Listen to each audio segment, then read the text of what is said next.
Sí, entonces vamos ya mismo a hablar con el diputado Tonelli. En este momento tan importante, donde además se cruzan tantas noticias, ¿no? Porque todo tiene que ver un poco con todo lo que está pasando en la Corte Suprema. Por supuesto, tiene amplia repercusión en lo que pasa en las provincias, que de eso usted también sabe mucho. Yo decía recién en la columna que el común de la gente que no pertenece al círculo rojo a veces vive en un mundo diferente, del mundo de los políticos, del mundo de los jueces, del mundo de la justicia. A mí me parece muy importante que la gente sepa en qué lo modifica cada uno de los habitantes de este país que la Corte Suprema, digamos, tenga una u otra presidencia, una u otra composición. Bueno, yo empezaría por hacer una aclaración, que es la siguiente. Las decisiones trascendentes de la Corte, las que más afectan a todos los argentinos, son las decisiones que toman los 5 jueces de la Corte. Son las decisiones jurisdiccionales. Es decir, cuando la Corte dicta sentencia o dicta una acordada. Esas decisiones, que son las más importantes de todas, las tienen que dictar los 5 jueces, por unanimidad o por mayoría, pero los 5. El presidente, en cambio, resuelve temas y cuestiones infinitamente menos importantes que lo que la Corte resuelve a través de las sentencias. Pero no deja de tener su relevancia. Resuelve en general las cuestiones administrativas de la Corte, el manejo administrativo de la Corte, el manejo presupuestario, y insisto, de la Corte, porque el del resto del Poder Judicial lo hace el Consejo de la Magistratura. Cumple también una función protocolar. Como presidente de la Corte es quien representa a la Corte y al Poder Judicial en los actos, y sobre todo, tal vez lo que sea lo más importante de todo, es el encargado, en principio, de la relación del Poder Judicial o de la Corte con el Poder Ejecutivo y con el Poder Legislativo. Como es lógico, en una república y en un Estado democrático hay relaciones entre los poderes, relaciones formales, oficiales. Bueno, esas relaciones las lleva adelante el presidente de la Corte, generalmente con anuencia y conocimiento de sus pares. Y también tiene una función que es muy importante, que es la de establecer, fijar el temario que los jueces van a tratar en los acuerdos, así se llaman las reuniones del tribunal. De modo que, salvo en general que alguno de los jueces lo pida, y generalmente esos pedidos son atendidos, es el presidente del tribunal el que decide qué expedientes, qué temas, qué casos se van a tratar en las reuniones de los jueces. De modo que es importante, pero tampoco hay que pensar o suponer que porque cambie el presidente de la Corte vaya a cambiar la línea jurisprudencial de la Corte, el criterio con el que viene resolviendo determinados temas o determinados casos. Eso no va a ocurrir. La Corte tiene una línea a la hora de tomar decisiones que la fijan sus integrantes. Y los integrantes de la Corte siguen siendo los mismos. De modo que no hay que esperar cambios en cuanto al sentido de las decisiones de la Corte. Habrá que esperar sí cambios en cuanto al estilo de la Corte, al estilo de comunicación del nuevo presidente, que parece en principio un poco más parco que el anterior, pero no mucho más que eso. Yo, de los diálogos que tuve con diferentes personalidades vinculadas a la justicia, señalan que Rosenkrantz no pertenece a esto que se llama el corazón de la corporación judicial, que tiene un perfil menos político en este sentido que Lorenzetti, bueno, que de hecho ejerció, digamos, fuertemente, digamos, una influencia política dentro de la Corte Suprema y también hacia afuera, hizo una construcción de poder. Pero también señalaban que esto abre una posibilidad de quitar un poco de burocracia en el Poder Judicial, agilizar un poco algunos trámites que son muy complicados. ¿Usted percibe que puede haber un cambio en ese sentido? Puede ser porque Rosenkrantz, a quien conozco, es un hombre práctico. Es un hombre práctico y que le gusta resolver las cosas rápido y de la manera más sencilla posible. Pero insisto, nada espectacular, nada que implique un cambio copernicano, un giro copernicano en la orientación de la Corte. Pero sí, va a haber cambios de estilo, cambios de métodos, pero nada. Hay que olvidar que Lorenzetti tampoco era un hombre de la justicia. Claro. Lorenzetti era un hombre que toda su vida había ejercido la profesión como abogado y era profesor universitario, hasta que fue designado juez de la Corte, pero no tiene una carrera judicial, no ha pertenecido al Poder Judicial. En ese sentido, su situación es igual a la de Rosenkrantz, con la diferencia de que Lorenzetti fue designado hace muchos años y Rosenkrantz, en cambio, fue designado hace 2 años por el actual presidente de la Nación. A mí me interesa particularmente su visión, porque usted es un hombre del derecho, usted es un constitucionalista, pero además es un político, usted es diputado, de modo que ahí se articulan ambas cosas. Y no es una mala palabra la política, ¿no? Claro no. Y no lo es tampoco en la justicia. Ahora bien, ahí viene la patita conspirativa. Se dice que esta decisión, esta votación, estuvo de alguna manera influenciada por el gobierno, que le conviene al gobierno este cambio. ¿Cómo ve esta posibilidad? Por lo pronto hay que partir de la base que la decisión de quién va a ser el presidente de la Corte la toman los 5 jueces de la Corte. Ellos lo decidieron. Es más, la elección de Rosenkrantz se decidió por 4 votos a favor de Rosenkrantz y un solo voto que fue el del juez Rosati, no, el del juez Maqueda. Que optó por votar por Lorenzetti. Bueno, que la decisión la toman los jueces. Los jueces no solo son independientes, como dice la Constitución, sino que además son celosos de su independencia y cuidan su independencia. Y en ese sentido hay que destacar que una de las tareas del presidente de la Corte es velar por esa independencia del tribunal y de la Corte. De modo que, más allá de que al gobierno le caiga más simpático o menos simpático a alguno de los jueces de la Corte, la verdad es que la decisión la han tomado ellos. Ellos son los responsables de la decisión y no me parece que haya habido interferencia. Y en ese sentido hay que destacar, porque se ha hablado mucho de la presidencia de Lorenzetti en estas horas, se lo ha criticado, pero me parece que hay un punto que hay que reivindicar de la presidencia de Lorenzetti.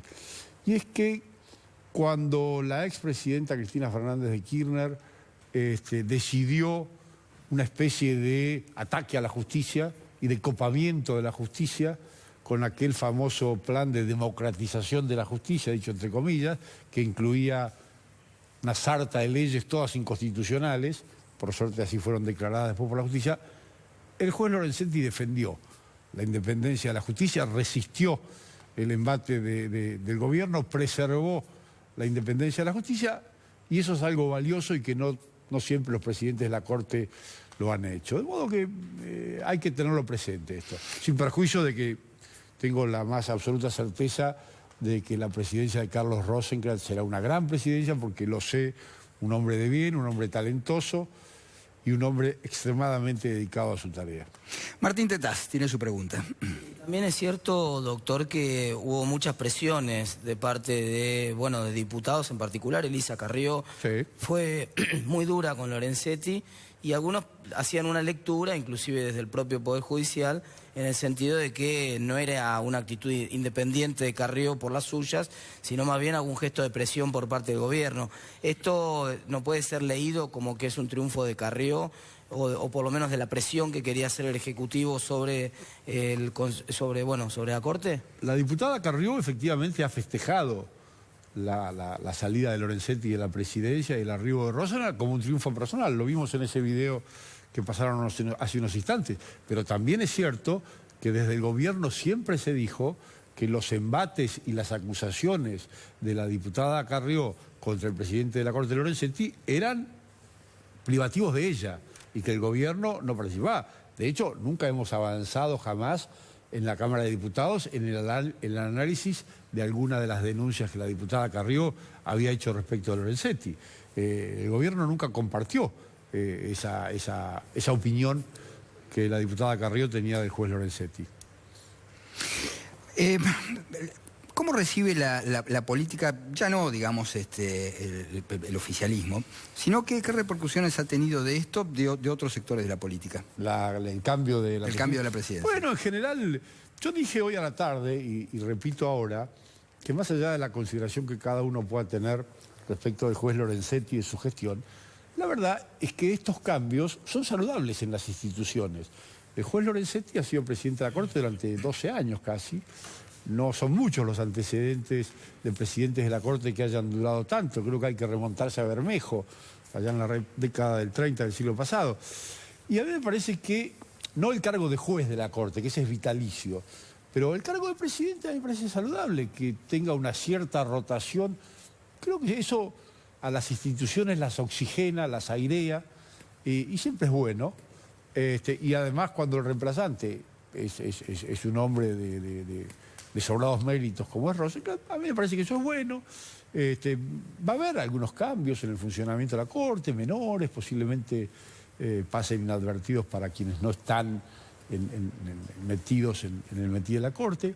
Pero a mí me parece saludable. Así como el sistema republicano se basa en la periodicidad de las funciones de los gobernantes, bueno, la función del presidente de la Corte, que no es igual a la de juez, también me parece bien que tenga cierta rotación y cierto cambio. Creo que es saludable. Le presento a la doctora Adriana Amado, que tiene una pregunta para hacer. La conozco. ¿Cómo está? Hablando de los principios republicanos, la independencia de los poderes no es obstáculo para que ejerzan entre sí un saludable control. Ah, por supuesto. ¿Qué piensa que debería ser el rol del Poder Legislativo para fortalecer a la imagen de la justicia más allá del recambio de una persona? Bueno, el Poder Legislativo, hasta la reforma de 1994, tenía respecto al Poder Judicial el poder disciplinario. Es decir, básicamente el de someter a juicio político a los jueces que incurrieran en incumplimiento de su función. Esto ya no es así, porque desde 1994 ese poder disciplinario lo tiene el Consejo de la Magistratura. Que además lo conozco porque me toca integrarlo, el Consejo de la Magistratura, y casualmente presido la Comisión de Disciplina. Pero tiene otro rol fundamental el Congreso que conserva, que es el de dictar las leyes que aplica el Poder Judicial. Por lo pronto es el Congreso el que diseña la justicia, el que decide si se abre un juzgado aquí u otro más allá, o una cámara de apelaciones, el que decide pasar de un sistema inquisitivo a un sistema acusatorio en materia penal, el que dicta, en fin, las leyes que en definitiva aplican en el Poder Judicial. De modo que el rol del Congreso es fundamental y es esencial para que la justicia no solo funcione, sino para que funcione bien y cada día lo haga mejor, modificando y adecuando su funcionamiento a las nuevas circunstancias de la vida del país que exigen cambios. Y entonces aparecen novedades como tribunales de consumo, que antes no existían, en su momento los juzgados laborales, que fueron una novedad. Es decir, es muy importante el rol del Congreso a la hora de diseñar a la justicia y de darle las leyes que tiene que aplicar para que en el país, en definitiva, impere la justicia. ¿Y cree que lo estuvo cumpliendo en estos años? Yo creo que sí, que con más y con menos lo hemos cumplido. Tuvimos una etapa difícil durante el anterior gobierno, porque se dictaron muchas leyes, merced a la mayoría extraordinaria de la que disponía el kirchnerismo, se dictaron muchas leyes que fueron verdaderos avasallamientos de la independencia del Poder Judicial. Entre ellas, esas leyes de democratización de la justicia que yo mencioné, una ley de subrogancias que era verdaderamente disparatada y que permitía designar a cualquiera de juez y en tribunales importantísimos. Sin embargo, eso afortunadamente me parece que cambió a partir de diciembre de 2015 y creo que al revés, hemos dictado leyes que han servido para el buen y mejor funcionamiento de la justicia. Por ejemplo, las leyes que regulan las técnicas especiales de investigación, la figura del arrepentido, la figura del informante, la ley de responsabilidad penal de las personas jurídicas, que es un gran avance. Nos queda pendiente para resolver pronto la ley de extinción de dominio, que es otro gran avance y que tenemos que ver qué hacemos entre la media sanción de diputados y la del Senado, que tienen diferencias bastante grandes. Es decir, siempre en general, cuando las leyes, más allá de quién las impulse y quién las promueva, son el resultado de la búsqueda de consensos en el Congreso, porque ningún partido político tiene la hegemonía, terminan siendo mejores. Entonces, Si a una buena inspiración de parte del Poder Ejecutivo, que ha enviado buenos proyectos al Congreso, le agregamos el diálogo que hemos tenido con los otros bloques, creo que hemos sancionado varias leyes, podría citar algunas más todavía, que han ayudado a que la justicia funcione mejor. Le quería preguntar, me interesa particularmente su opinión, porque la gente percibe, y con razón, que la justicia tiene ciertos privilegios que la sociedad no tiene. Lorenzetti defendía, digamos, fuertemente esos privilegios, y por lo que tengo entendido, Rosenkrantz tiene otra visión acerca de esto. ¿Usted cree que a partir de este cambio, por ejemplo, los jueces van a empezar a pagar ganancias, impuestos? Bueno, esa es una decisión que tiene que tomar la Corte. En rigor de verdad, si uno se atiene estrictamente a la ley vigente del impuesto a las ganancias, los jueces deberían pagar impuesto a las ganancias. No lo hacen por aplicación de una acordada de la Corte de hace ya varios años que interpretó el artículo 110 de la Constitución, que le garantiza a los jueces que su remuneración sea intangible y que no pueda ser disminuida. La Corte interpretó que esto implicaba o tenía como consecuencias que no se les debía descontar el impuesto a las ganancias porque esto significaba reducirles el sueldo. Pero también esa interpretación la Corte la extendió a los empleados judiciales, que no están amparados en ese artículo 110 de la Constitución Nacional. Lo cierto, en definitiva, es que hoy en día, si los jueces, los magistrados y los empleados de la justicia no pagan el impuesto a las ganancias, es porque así lo ha dispuesto una acordada de la Corte Suprema.